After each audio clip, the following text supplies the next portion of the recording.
And thanks, Long, for this. I just mentioned I'm trying to learn about from this report and associated things. So here's something that this helped me learn about.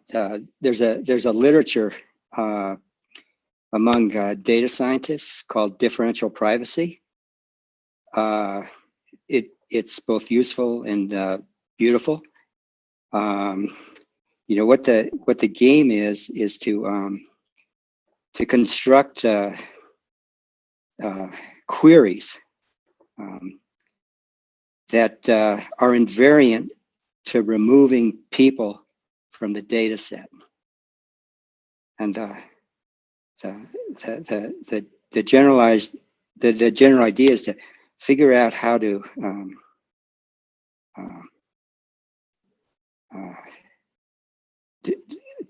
do that. And one big tool on that was actually economists participated in the origin of this literature is what's called randomized response. And it's to collect data in a way that everybody in the process knows that noise have been added to the data in a way to ensure deniability of the person answering the question. And there's a I put a plug for a paper. There's a paper by an economist, Lars Lundquist. It's in JASA 30 years ago. It's called The Unified Approach to Measures of Privacy in Randomized Response Models, a maximum utility approach. And it's basically a simple mechanism design problem. And that's been embraced. So that literature focuses on trade-offs, and there's an associated literature. You know, the whole game in this thing is to cope with these trade-offs and to calculate to provide upper bounds on certain kinds of risks. So another thing that I was drawn to and that's learned and that people are using is what's called secure multi-party computation. And this is related to some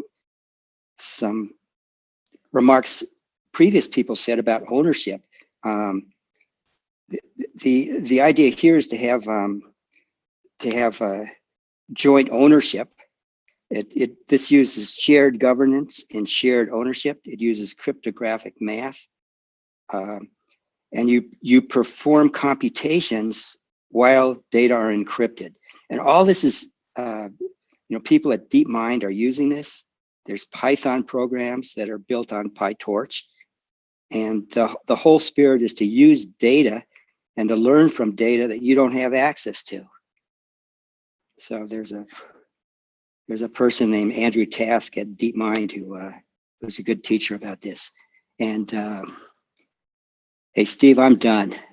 I'm going to relax your constraint. I'm eager to hear Eric.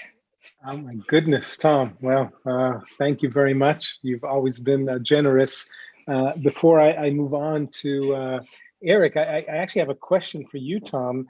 That article you referenced by Lundquist, I believe you mentioned, is that related to the computer science literature on differential privacy? What I view it, okay, so what it is it's a founding, the key word in differential privacy is called randomized response. Right. And that's kind of an early, not the first, people have been thinking about this for a long time. Yeah. It's a key tool and they're using that. And, you know, kind of another remark is, so adding noising to data to ensure deniability. Yeah. It's a beautiful idea. And it's the opposite of Sims's rational inattention. And the math looks very similar. I'll just stop there.